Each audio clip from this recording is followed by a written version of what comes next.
Comrade CR, జోహార్ జోహార్ comrade చంద్ర రాజేశ్వరరావు, జోహార్ జోహార్ comrade చంద్ర రాజేశ్వరరావు, జోహార్ comrade చంద్ర రాజేశ్వరరావు, జోహార్ రమణ.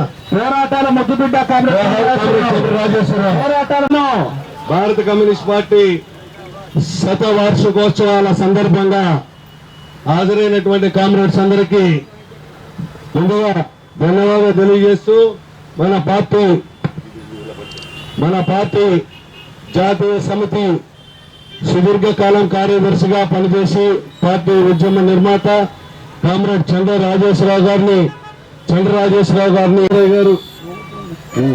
ఈశ్వరరావు గారిని ముందుగా పూలమాల వేసి శ్రద్ధాంజలి ఘటించవలసిందిగా కోరుతా ఉన్నాను.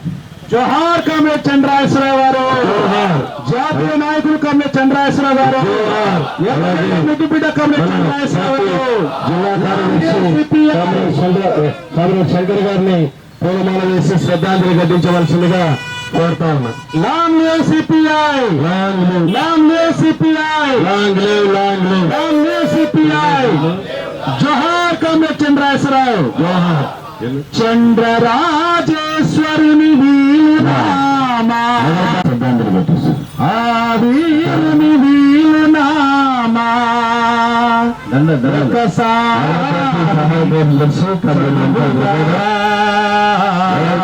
రాష్ట్ర ప్రధాన కార్యదర్శి ఉంది దండండి సుబ్బయ్య, తొందరపడినాక వెంకట సుబ్బయ్య, కానీ వెంకట సుబ్బయ్య గారు ఉంది.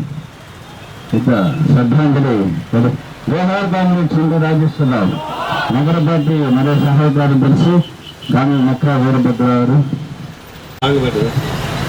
కామ్రేడ్స్ జోహార్ కామ్రేడ్ చంద్ర రాజేశ్వరరావు, జోహార్ కామ్రేడ్ చంద్ర రాజేశ్వరరావు, జోహార్ కామ్రేడ్ చంద్ర రాజేశ్వరరావు, జోహార్ కామ్రేడ్ చంద్ర రాజేశ్వరరావు. సాధిస్తాం. అలాగే పార్టీ సీనియర్ నాయకులు నాగరిక విశ్వవిద్యాలయం పూర్వ ఆచార్యులు కామ్రేడ్ సి నరసింహరావు గారిని పార్టీ పతాకాన్ని ఆవిష్కరించవలసిందిగా కోరుతా ఉన్నా. భారత కమ్యూనిస్ట్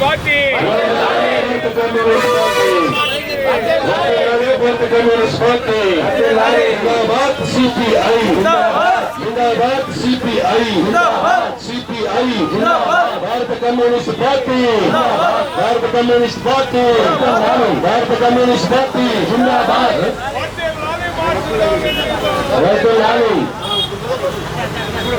జిందాబాద్ భారత కమ్యూనిస్ట్ పార్టీ, భారత కమ్యూనిస్ట్ పార్టీ. కొంచెం ముందు జోహార్ అమర వీరులకు long live CPI, long live CPI, long live CPI. Reverse కాదు, ఇటు తిరిగింది అది. కాదు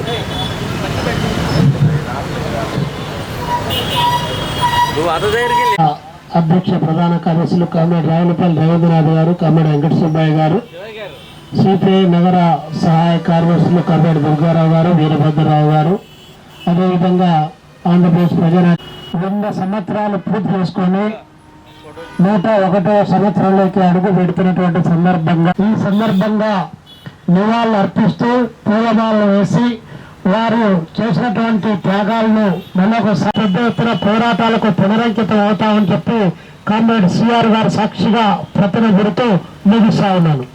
కామ్రేడ్స్ అందరూ కూడా ధన్యవాదాలు తెలియజేస్తూ ఏర్పాటు చేసినటువంటి విజయ టాక్సీ సొసైటీ జిందాబాద్ భారత కమ్యూనిస్ట్ పార్టీ, భారత కమ్యూనిస్ట్ పార్టీ. ఎర్ర జెండా, ఎర్ర జెండా, ఎర్ర జెండా, ఎర్ర జెండా, ఎర్ర జెండా. జిందాబాద్ భారత కమ్యూనిస్ట్ పార్టీ, భారత communist party. CPI, CPI, CPI, CPI, CPI, భారత కమ్యూనిస్ట్ పార్టీ, భారత కమ్యూనిస్ట్ పార్టీ. CPI, CPI. ఎర్ర జెండా, ఎర్ర జెండా, ఎర్ర జెండా, ఎర్ర జెండా. ఈ సందర్భంగా మన కామ్రేడ్ ఏడుపుగంటి నాగేశ్వరరావు గారిని కమ్యూనిస్టు శ్రేణులు అభిమానులు అందరూ ఈ మహోత్సవాన్ని ఉత్తేజపూరితంగా జరుపుకుంటున్నారు.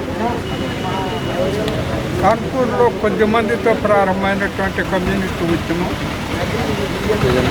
తరువాత ఈ రోజున మార్క్సిజం లెనినిజం విశ్వసించేటువంటి వివిధ కమ్యూనిస్ట్ పార్టీల సభ్యుల సంఖ్య చూస్తే వందలు వేలు కాదు లక్షల్లో ఉన్నది. ప్రపంచంలో కూడా కమ్యూనిస్ట్ ఉద్యమం 50 మందితోనే ప్రారంభమైంది. ఆ ఉద్యమం నేడు ఏదో ఒక దేశం ఒక ప్రాంతం కాకుండా అన్ని ఖండాల్లోనూ విస్తరించింది. ఈ ప్రపంచ కమ్యూనిస్టు ఉద్యమం ఎర్ర జెండాను అధికారపూర్వకంగా ఇది ప్రకటించింది ఒక 100 సంవత్సరాల నాడు.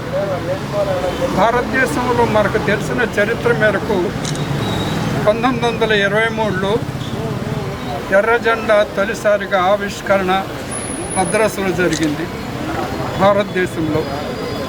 ఆ తర్వాత ఇవాళ కమ్యూనిస్టు ఎర్ర జెండా లేని రాష్ట్రం లేదు భారతదేశంలో. బహుశా జిల్లాలు కూడా లేవు. అంత వ్యాపితంగా ఒక పోరాట జెండాగా దీన్ని ఆవిష్కరించినటువంటి మహనీయులు కింద ఈ రోజున భారతదేశంలో కేరళలో కమ్యూనిస్టు ప్రభుత్వం ఉన్నది. అనేక రాష్ట్రాల్లో ప్రతిపక్ష పార్టీ పాత్రను పోషిస్తున్నది. ఆదివాసీలలో, దళితులలో, మధ్యతరగతి ఉద్యోగుల్లో, కార్మికుల్లో, శ్రమజీవుల్లో, రైతాంగంలో, విద్యార్థుల్లో ఈ పతాకం ఒక విప్లవానికి సంకేతంగా, సామాజిక పరివర్తనకు సంకేతంగా ఇది నిలుస్తున్నది. మొదటిసారిగా ప్రపంచంలో ఈ జెండా 1843 ప్రాంతాల్లో ప్యారిస్ నగరంలో ఉన్నటువంటి విప్లవ పోరాట క్రమంలో ఈ జెండా ఆవిష్కరణ అయింది. 1830 ప్రాంతంలో. ఆ తర్వాత కమ్యూనిస్ట్ ఇంటర్నేషనల్ ఈ పతాకాన్ని స్వీకరించింది ఎంగిల్స్ కాలంలోనే. అప్పటి నుంచి ఎర్ర జెండా నాయకత్వం ప్రపంచంలో ఏమి చేసింది, కమ్యూనిస్టు ఉద్యమం ఈ మానవాళికి ఏం చేసిందనే ప్రశ్న ఉదయిస్తూనే ఉంది. ఈ ఎర్ర జెండా నీడన రష్యాలో బోల్షివిక్లు జార్ చక్రవర్తిని తొలగించారు. ఈ ఎర్ర జెండా నాయకత్వాన బోల్షివిక్లు రెడ్ ఆర్మీ ఫ్యాసిజాన్ని ఓడించింది. బెర్లిన్ నగరంలో మొదటిసారిగా ఎర్ర జెండాను ఆవిష్కరణ జరిగింది. ఈ ఎర్ర జెండా నాయకత్వాన చైనాలో కమ్యూనిస్ట్ పార్టీ చాంకాయ్ షేక్ని అనేక సామ్రాజ్యవాదుల్ని ఎదిరించి ఓడించి విప్లవాన్ని తీసుకొచ్చింది. ఈ ఎర్ర జెండా నాయకత్వాన వియత్నాంలో అమెరికా, ఫ్రాన్స్ సామ్రాజ్యవాదాలను ఓడించి అక్కడ అధికారంలోకి వచ్చింది. ఈ ఎర్ర జెండా కొన్ని దేశాల్లో అధికారపూర్వక ఎజెండాగా ఉన్నది. భారతదేశంలో ఇది అనేక రాష్ట్రాల్లో ప్రతిపక్ష పార్టీ పోతను పోషించే జెండా. కేరళలో కూడా ఇవాళ అధికార పూర్వకంగా ఈ జెండాను ఆవిష్కరణ జరుగుతున్నది. మన విజయవాడ నగరంలో ఈ కమ్యూనిస్టు జెండా ఎర్ర జెండా నాయకత్వాన 2 సార్లు కమ్యూనిస్ట్ పార్టీ మేయర్ ఎన్నికైనాడు. విజయవాడ అభివృద్ధికి తిరుగులేని విధంగా ఈ శక్తి ఆనాడు తయారైంది. విజయవాడ చారిత్రాత్మకమైనటువంటి పోరాట కేంద్రంగా ఈ కమ్యూనిస్ట్ పార్టీకి నిలబడింది. ఇక్కడి నుంచే పుచ్చలపల్లి సుందరయ్య, కామ్రేడ్ చండ్ర రాజేశ్వరరావు ఆంధ్ర రాష్ట్రం అంతటా కూడా ఎర్ర జెండాను తీసుకెళ్ళి కమ్యూనిస్టు ఉద్యమాన్ని నిర్మించారు. చల్లపల్లి జమీందారా, మునగాల జమీందారా అనేక జమీందారీ పోరాటాలను నిర్వహించింది ఎర్ర జెండా. ఎర్ర జెండా తెలుగు రాష్ట్రాల్లో ఏం చేసిందని ప్రశ్న వస్తున్నది. ఈ ఎర్ర జెండా నాయకత్వాన తెలంగాణలో నైజాం నవాబుని తొలగించడానికి ప్రధాన కారణభూతమైంది. ఈ ఎర్ర జెండా నాయకత్వాన్ని అనేక ప్రత్యేక శక్తుల్ని ఎదుర్కొంటున్నారు. వాళ్ళ భారతదేశంలో ప్రత్యేకత శక్తులు ఎదురవుతున్నాయి. నేను ఒక ముఖ్య నాయకుడు, ఈ దేశానికి ప్రధానమంత్రిగా ఉన్నటువంటి వ్యక్తి, నేను కారణ జన్ముడిని అని తన జన్మను గురించి చెప్పినాడు. ఇది ఆధునిక భారతదేశంలో ఏ హేతువాదైనా ఏ ప్రజాస్వామికవాదైనా దీన్ని అంగీకరించగలదా? కారణ జన్ముడు ఎవరు? దేనికి కారణ జన్ముడు? అందుచేత ఈ ప్రతీక శక్తులు తానే ఈ ధర్మాన్ని ఇక్కడ నిలుపుతానని అశోకుడు ధర్మాన్ని నిలిపినాడు, ఇంకొకళ్ళు బౌద్ధుడు ధర్మాన్ని నిలిపినాడు. ఈ నిర్మించే ధర్మం ప్రతీక శక్తులకు ప్రతిగా తయారైంది. అందుచేత ఈ దేశంలో మనువాద సంస్కృతిని ఎండగట్టేందుకు, ప్రతీక శక్తులను ఓడించేందుకు కమ్యూనిస్టులు అందరూ, ఒక భారత కమ్యూనిస్ట్ పార్టీనే కాదు, మార్క్సిజాన్ని లెనినిజాన్ని విశ్వసించేటువంటి అనేక పార్టీలు ఈ ఎర్రజెండా నాయకత్వాన హేతువాదుల్ని, ప్రజాస్వామికవాదుల్ని, లౌకికవాదుల్ని కలుపుకుని ఈ దేశంలో ఒక ప్రజాస్వామిక విప్లవాన్ని తీసుకొచ్చేందుకు కంకణబద్ధులైన ఇందుట మాకు ఇతరులేమీ మాకు ప్రత్యక్ష శక్తులు శత్రువులు కాదు.